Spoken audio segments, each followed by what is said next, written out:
Hey guys, and welcome to my channel. This is your first time here. You're in for a wonderful adventure, hopefully. If you've been here before, welcome back, and you know the drill. Let's get started. So I'm starting on freshly washed hair, mostly detangled in the shower, leave-in conditioner already applied. So the conditioner I used is the TGIN Miracle Repair leave-in conditioner. And then for the rest of the style, I'm going to be using coconut oil, which I literally just get from the grocery store. The Mane Choice Tropical Morgina Sealing Cream. I'm pretty sure I said that wrong. I don't know how to say it, so that's how I said it. And then the Wetline Extreme Gel.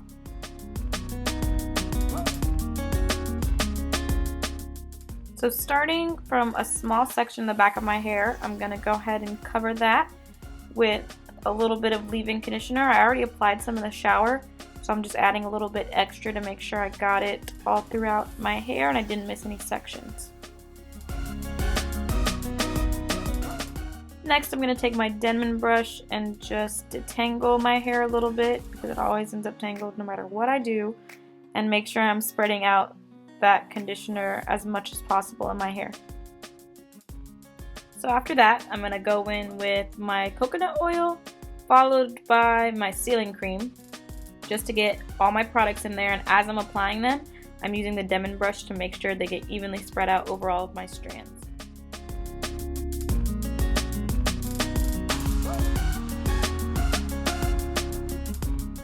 When applying my gel, I like to start at the root, just to make sure that my hair doesn't end up being a giant cotton ball and fluffing up afterwards, because if your roots are still fluffy, it might not give you the stretch and length that you want for whatever style you're doing.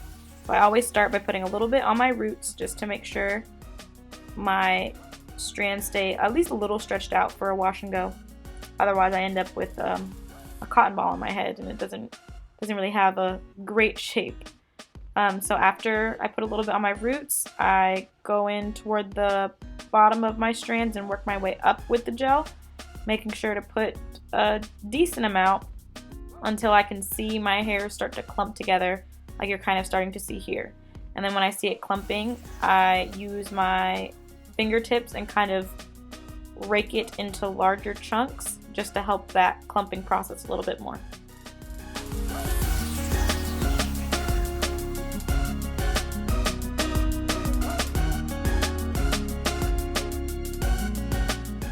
So you're also going to see me using the shingling method, which some of you may or may not know how to do, but essentially it's taking smaller pieces of your hair and kind of wrapping them around your finger to give it that curl that you want and making it shape the way you want it to.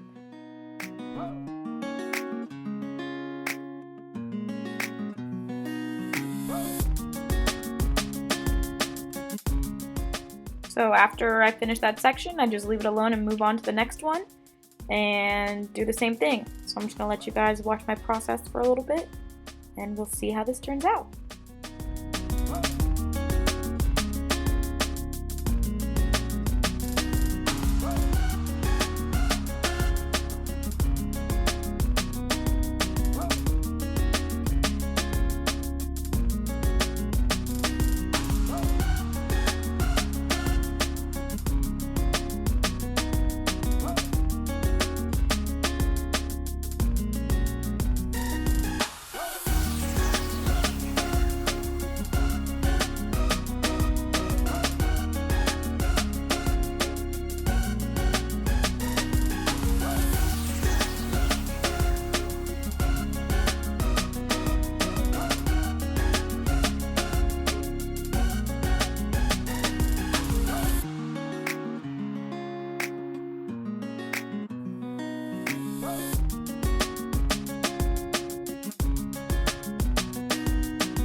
And finally, it's time to dry my hair. So I just use a blow dryer with a diffuser attachment. I use a low heat setting, and a low speed setting, just to make sure I'm not damaging my hair or anything like that, and giving it a chance to settle how it wants to. and it takes me like 15-20 minutes to do this. If I want to fully dry it, usually I'll kind of like half dry it and let the rest air dry.